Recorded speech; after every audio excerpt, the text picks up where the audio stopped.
Hey folks, this is Rhykker with a Diablo 3 Season 28 patch 2.7.5 Wizard Build Guide. This guide is for the Tal Rasha Meteor Wizard, which is the most powerful wizard build in the game. We already have a video out on the Typhon Hydra Wizard. Typhon set is the starter set for Season 28. You can check out that guide. You can use that build to farm up to this build, which will be topping the leaderboards for the wizard. This build is easy to put together. It has an active play style. I personally really enjoy running this build. It's incredibly powerful, but it can be a bit on the squishy side. The gameplay footage you're seeing was recorded by Maxroll's Rob, and you can follow along with the written version of this guide by Diablo 3 Mastermind Chewy on maxroll.gg. And this guide will also apply to non-season as well as future seasons as long as this build doesn't get any mechanical changes. So in this video, we're going to go over the gear, the skills, and the playstyle that you want to rock this build. And it all begins with the Tal Rasha set. The 2-piece bonus makes it such that when you attack an enemy with a certain type of elemental damage, a meteor will drop down from the sky of that same elemental damage type. So hit them with lightning, a lightning meteor shoots down. This will only happen if you actually have the meteor skill on your hotbar. And there's another catch.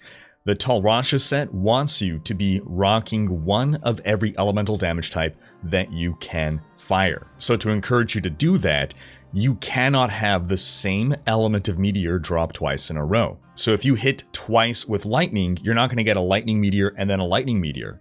You got to hit with lightning and then with fire, and then you'll have a lightning meteor and then you'll have a fire meteor. So with this build, we're going to want to build up a skill set that will encompass one of every element. Then the 4-piece will double your resistances for 8 seconds after you attack with one of the elements, and every time you attack with Meteor, you reduce the cooldown on teleport by 1 second. This build is all about spamming meteors. Then lastly, the 6-piece, attacks increase your damage by 2000% for 8 seconds. Arcane, cold, fire, and lightning attacks each add 1 stack. Once you've got 4 stacks, your max stacks, then each different elemental attack extends the duration from 8 seconds by 2 seconds up to a maximum of 8 additional seconds. So again, this build is about encouraging you to go through your different elemental rotation, build up your stacks, and then maintain your full damage stacks. This sounds more complicated than it actually is. We're going to break it down and show that it's actually not a difficult build to run at all. Another key piece of gear here will be the 2-handed staff, the Grand Vizier. This reduces the arcane power cost of Meteor by 50%, helps us spam it more, and increases its damage by up to 400%. But that's not the only 2-handed staff that we want. We also want the Smoldering Core. Lesser enemies are now lured to your meteor impact areas, and meteors deal 50% increased damage on consecutive hits to the same target, stacking up to 10 times for up to 500% increased damage. These are both amazing and necessary items. You're going to put one in the cube, you're going to equip the other. Whichever rolls better, equip that one, put the other in the cube. Another key item, the Mempo of Twilight Helm. Meteor Shower Rune is now applied to all casts of meteors and deals up to 400% increased damage. Meteor Shower takes your 1 meteor, splits it into 7, so this is going to make it rain meteors down no matter which rune you have selected. Another mandatory item, Nilfr's Boast Boots. Increase the damage of meteor by 600%. When your meteor hits 3 or fewer enemies, then the damage is increased by 900%.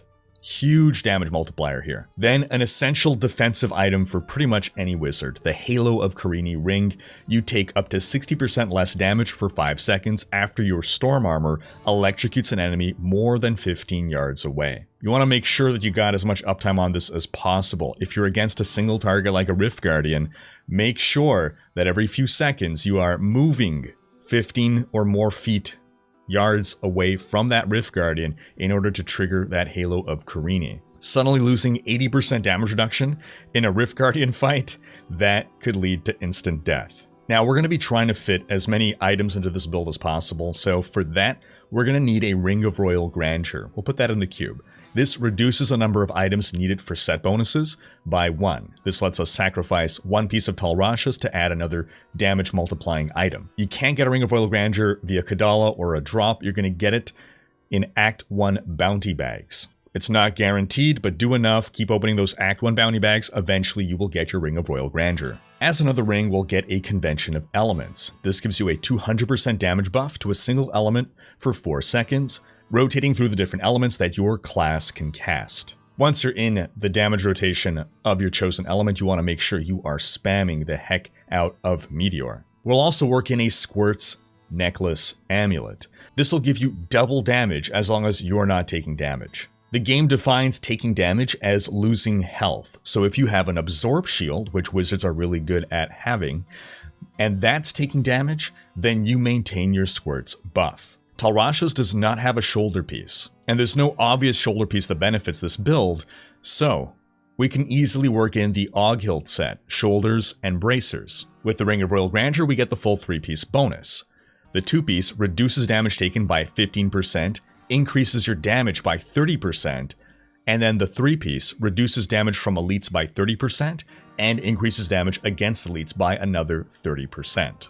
This will ultimately be the best setup that you can go with. However, if you are earlier in a season, then you can instead go with the Guardian set. In this case, you're going to have to give up the Squirts Necklace. You would wear the Tal Rasha Amulet instead, and you'll have Guardian's Bracers and Guardian's Belt instead of the Tal Rasha Belt. Your shoulders in that case won't really matter. Pauldrons of the Skeleton King are your best bet, but there's really no solid option here. Pauldrons of the Skeleton King give you a chance to not die when you die. It's not something you want to rely on. Ultimately, use whatever shoulders you have that are rolled the best. But back to the Guardian set. 2-piece bonus. Your melee damage reduction is increased by 1% per 1000 base vitality from equipped items. Your missile damage reduction is increased by 1% per 1000 base strength, dex, or intelligence from equipped items, depending on your class, in this case, intelligence.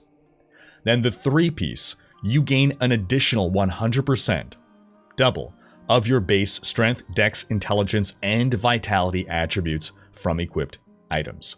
This is a very strong early season set. Why? Doubling your base primary attribute and base vitality translates into a huge damage upgrade and toughness upgrade. This does not double anything you get from augments or from Paragon Points. So the later in the season you are, the higher your Paragon, the more of your intelligence is coming from Paragon. The more of your intelligence is coming from augments. So the relative effect of Guardians gets diminished the more you're supplementing yourself with additional stat. But early in the season, Guardians is effectively doing the work of hundreds and potentially thousands of Paragon. Now that said, in this case, you are dropping your Squirts. That's a big damage multiplier that you're forfeiting. But if you have toughness issues, if you find you're dying a lot, this is going to make you vastly more survivable than with the Oghild setup. Now, we'll go over exactly what we want on every piece of gear, but first we'll take a look at the skills. We're going to take Meteor, Comet. Now, we actually have 2 options that we can go with here realistically. Comet and Star Pact. Molten Impact adds a cooldown, forget about that, we want to be spamming this. Meteor Shower we're already getting for free. Thunder Crash just removes the delay, not a big deal, which leaves Comet and Star Pact. Comet is going to freeze and chill enemies. That'll allow us to easily stack our Bane of the Trapped buff. We'll get to that in a bit. And then Star Pact is technically the best DPS rune here. However, it does complicate the rotation substantially. If you're doing faster content, you're better off with Comet, and a lot of people even just push with Comet in order to not have to fuss so much over maximizing the damage of Star Pact. What does Star Pact do? Expend all remaining arcane power, and each point of extra arcane power that is spent makes Meteor deal more damage. So you're ideally popping Star Pact once your arcane power is full, and once you've got all your other buffing synergies up. In this guide, we'll focus on the Comet variant, but we'll also discuss Star Pact. Next, we'll take Storm Armor, Power of the Storm. We need Storm Armor to trigger a Halo of Carini, and Power of the Storm will reduce the arcane power cost of all skills by 3 while Storm Armor is active. Comet costs a lot of arcane power. We need to be spamming it, this will help us spam it. Next, we're going to take Familiar Sparkflint. The Sparkflint rune will give us a nice little 10% damage buff, but more importantly, this will be the way that we trigger fire damage for our Tal Rasha stacks. Next, we'll take Magic Weapon Deflection. Magic Weapon gives us another 10% damage buff, and with Deflection, when we perform an attack, we gain a protective shield for 3 seconds that absorbs 4% of our life in damage. We're spamming Meteor. This is going to be giving us a lot of Deflect Shield, and that's going to help us maintain our Squirts buff. And also, stay alive. Next, we'll take Teleport Calamity. We need Teleport for mobility. We're going to have the cooldown reduced thanks to the Tal Rasha 4-piece, and we're taking Calamity to trigger our arcane damage. If, however, you're running Star Pact, you already have arcane damage covered, so you take Safe Passage instead for 25% less damage. Next, you'll take Black Hole Absolute Zero. Black Hole groups enemies nice and tight together. This makes them a prime target for meteors dropping down on them, and Absolute Zero makes each enemy that you capture within your black hole increase the damage of your cold spells by 3% for 10 seconds. This turns into an enormous 1-2 punch. Black hole get a huge damage buff if you get a nice sizable group of enemies, and then you bring down your buffed comets. So at this point we have our 4 elements covered. Lightning's coming from Storm Armor, Familiar's bringing the fire damage, Comet is cold, and Teleport is arcane. If you're running Star Pact, instead of Black Hole, you're going to take Spectral Blade Ice Blades. That's going to be our ice damage. It's also going to be a means of generating arcane power quickly. How? Not by itself, but Magic Weapon, you're going to take the Conduit rune instead.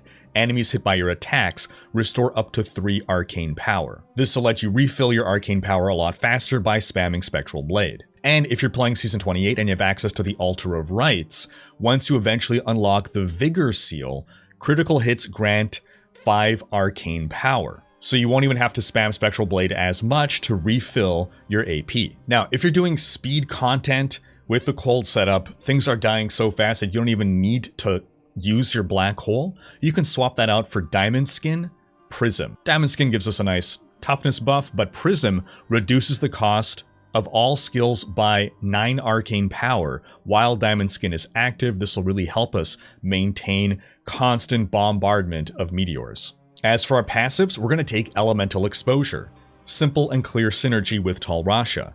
Damaging enemies with one of the elements will give you a 5% damage buff for 5 seconds, stacking up to 4 times for a total of 20% more damage. We're going to take Galvanizing Ward. As long as you have not taken damage in the last 5 seconds, you gain a protective shield that absorbs the next 60% of your life in damage. Great defensive skill and helps us maintain our Squirts buff. We're going to take Power Hungry. You deal 30% additional damage to enemies farther than 30 yards away. Nice, simple damage buff. And we'll take Astral Presence. Increase your maximum arcane power by 20 and arcane power generation by 2.5 per second.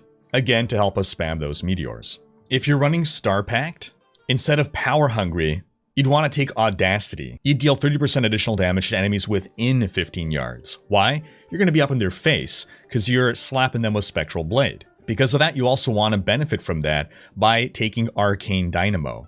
When you cast a signature spell, you gain a flash of insight. After 5 flashes of insight, your next non-signature spell deals 60% additional damage. And you would actually drop Astral Presence for that. You'd think, well, you get more arcane power with Astral Presence. Your Star Pack deals more damage based on how much arcane power you have. Yeah, but Arcane Dynamo is just too good. We're going to get more arcane power via our Paragon Points. Our other passives are giving us better damage buffs or a defensive buff that we simply can't give up. If you're feeling too squishy, you can sacrifice Elemental Exposure for Blur. This decreases damage you take by 17%. And if you're having difficulty maintaining your Squirts buff in speed content, where you're killing enemies quickly, you could instead of Blur take Dominance. This gives you an Absorb shield every time you kill an enemy. That helps keep us alive and helps the Squirts buff remain up. Now, as for the playstyle, make sure your Storm Armor is always up. Right before your Elemental Rotation comes up on your Convention of Elements, make sure you got your full Tal Rasha stacks up. If you're using Black Hole, make sure you pop that right before you go into your Elemental Rotation. And then once you're in your element, then you blast with your Meteor. So if you're doing Star Pact instead of Comet, then before your Arcane rotation, instead of plopping down a Black Hole, you're building up your 5 stacks of Arcane Dynamo with Spectral Blade. As for exactly what you want on every piece of gear. Our shoulders, Intelligence, Vitality, Area Damage, Resource Cost Reduction. For our helm, Intelligence, Crit Chance, Meteor Damage. And the gem that we put in our helm is a Topaz for Resource Cost Reduction. Our amulet, Crit Damage, Crit Chance, Elemental Damage. Our gloves, Intelligence, Crit Chance, Crit Damage, Resource Cost Reduction. For our chest, Intelligence, Vitality, and Tal Rasha's chest rolls with attack speed. For the gems that we put in our chest and pants, if you want more damage,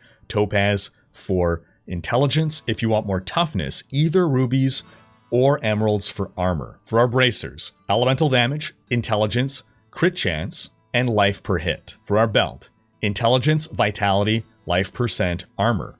Pants, Intelligence, Vitality, Armor. Boots, Intelligence, Vitality, Armor, Meteor Damage. Both of our rings, Crit, and Area Damage. And our weapon, percent damage, Intelligence, and Area Damage. For our legendary gems, we want a Bane of the Trapped. This gives us a sizable damage buff against crowd-controlled enemies. And our cold skills will be crowd-controlling enemies. We'll want to take a Zaeith's Stone of Vengeance. The further you are away from your enemies, up to the edge of your screen, the more damage you deal against them. This works especially well for the Comet variant, but even for Star Pact this is beneficial because you still get the minimum damage buff even if you're right on top of your enemy. Then lastly, for pushing, you want a Bane of the Stricken. This is one that's taking you close to 15 minutes to finish a Greater Rift. The more you attack an enemy, the more you gain an accelerating damage buff against them, and just a flat 25% damage buff against Rift Guardians. If, however, you're completing Greater Rifts in 5 minutes or less, you do not want a Bane of the Stricken, instead take a Bane of the Powerful. You gain 20% increased damage after you defeat an elite pack, and you gain 15% increased damage against elites, and take 15% less damage from elites. If you're feeling squishy, you can work an Esoteric Alteration into the build.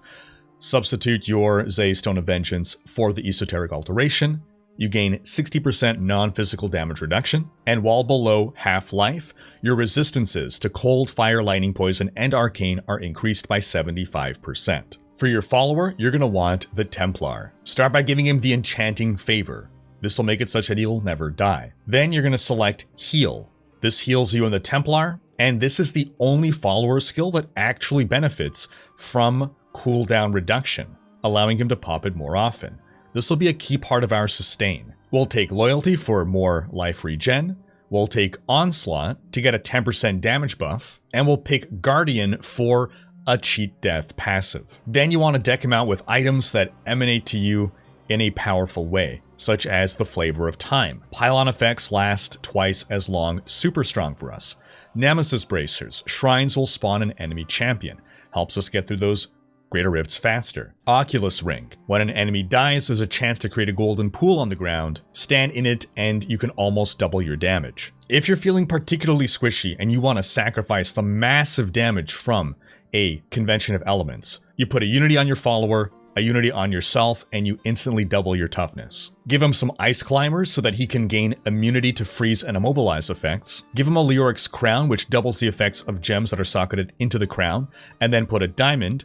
This will give him a lot of cooldown reduction, and then give him 2 pieces of the Captain Crimson set, belt and pants, for another 20% cooldown reduction. And then on the rest of his gear, stack Strength, because all of his abilities scale off of Strength, and cooldown reduction as much as possible. For your Paragon Points, max out your move speed. Then, if you're running Star Pact, max out your Arcane Power. Then, put enough points into Vitality to feel comfortable. We recommend until you reach about 1 million life, but this is up to you. Then dump everything else into Intelligence. For offense, Crit Chance and Crit Damage, maintaining a global 1-to-10 ratio between those two. Once those two are maxed out, then cooldown reduction, then attack speed. For defense, Armor, Life percent, All Resist, Life Regen.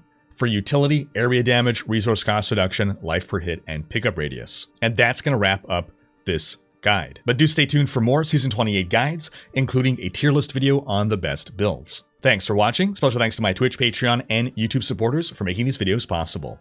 If you like what you see on this channel and want to support the creation of more content, you can consider pledging on YouTube or Patreon, and unlocking behind-the-scenes content, monthly virtual hangouts, and more. If you enjoyed this video, please share it, check out these other videos, and subscribe to join Rhykkers Raiders for more Diablo content.